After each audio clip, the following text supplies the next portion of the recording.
আপনি কোথা থেকে আসছেন? কুষ্টিয়ার থেকে স্যার। কুষ্টিয়া থেকে কি আপনি গাঁজা নিয়ে এসছেন?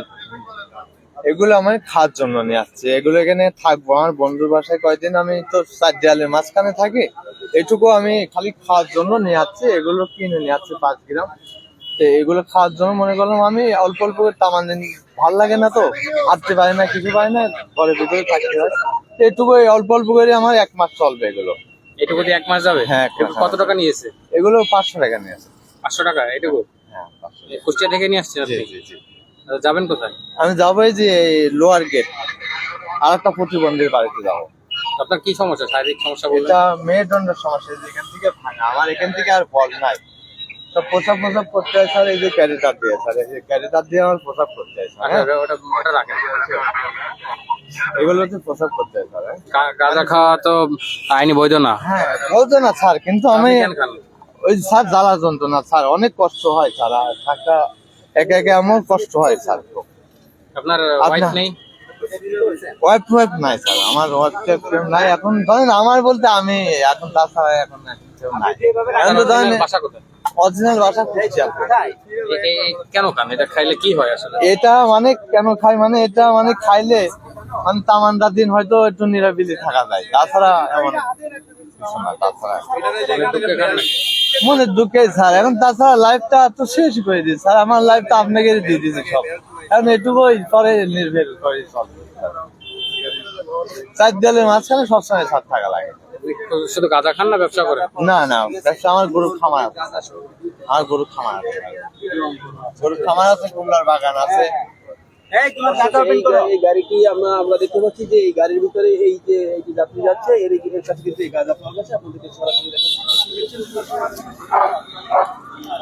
দর্শক যারা লাইভটিকে দেখছেন, আপনাদের উদ্দেশ্যে একটু বলি যে আজ আনুমানিক সন্ধ্যা 7:30টা থেকে কিন্তু যে এখানে হোটেল যে রয়্যাল মোড় রয়েছে, যে রয়্যাল মোড় নামে খুলনা বিখ্যাত, সেই রয়্যাল মোড়ে যৌথ বাহিনীর বিশেষ চেকপোস্ট বসায়, এবং সেই চেকপোস্টে আমরা দেখেছি এবং আপনাদেরকেও পূর্বে দেখিয়েছি যে এখানে যতগুলো মোটরসাইকেল সহ সন্দেহভাজন যে সব গাড়িগুলো রয়েছে সেগুলো কিন্তু তল্লাশি করা হয়, এবং সেই তল্লাশির একটি পর্যায়ে এখানে নাম্বার প্লেট আপনাদেরকে যদি একটু দেখাই,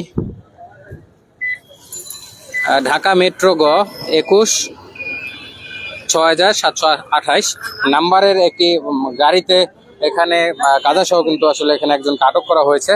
তো সেই বিষয়টি আপনাদেরকে দেখানোর চেষ্টা করছিলাম, এবং আরেকটি বিষয় যে এই যে ব্যক্তির কাছ থেকে গাঁজা পাওয়া গেছে, এই ব্যক্তিটি মূলত শারীরিকভাবে কিন্তু অসুস্থ, তার দুটি পায়ে অচল, তিনি কিন্তু হাঁটতে পারে না, এবং তার মেরুদণ্ড কিন্তু ভাঙা, তেমনটি কিন্তু তিনি বলছেন, দাবি করছেন, এবং তার কাছে এই গাঁজা পাওয়া গেল, এবং তার মুখ থেকেই আপনারা শুনলেন গাঁজার বর্ণনা সহ তার যে বিস্তারিত।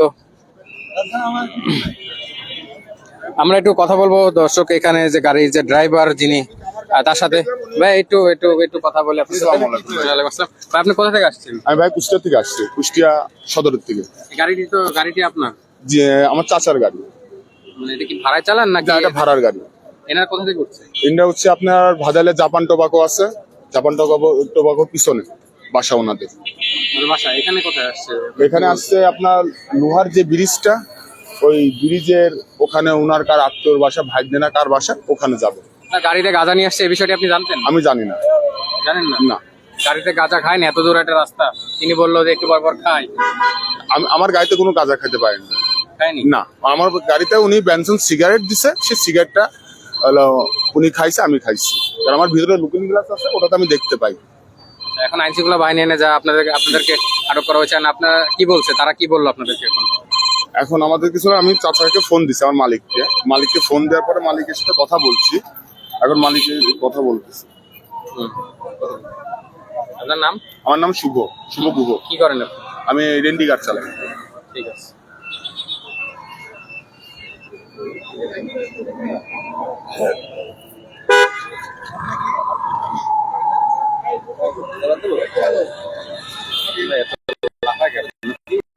शुरू का है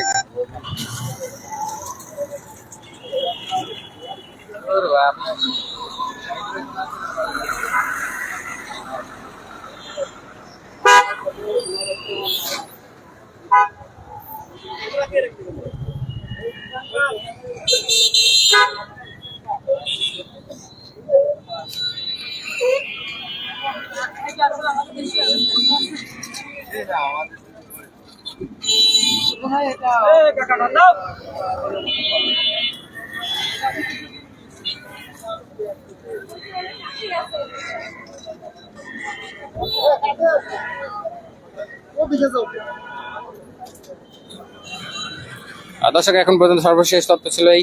পরবর্তীতে আপনাদেরকে সকাল আপডেট জানিয়ে দেওয়া হবে এবং পরবর্তী আবারও কোনো একটি নতুন ঘটনা নিয়ে আপনাদের মাঝে হাজির হব। ততক্ষণ পর্যন্ত আপনারা ভালো থাকুন, সুস্থ থাকুন এবং পেজটিকে ফলো দিয়ে পরবর্তী ঘটনা সবার আগে জানতে অবশ্যই পেজটিকে ফলো দিয়ে রাখুন এবং লাইভটিকে বেশি করে শেয়ার করে দিন। আল্লাহ হাফেজ।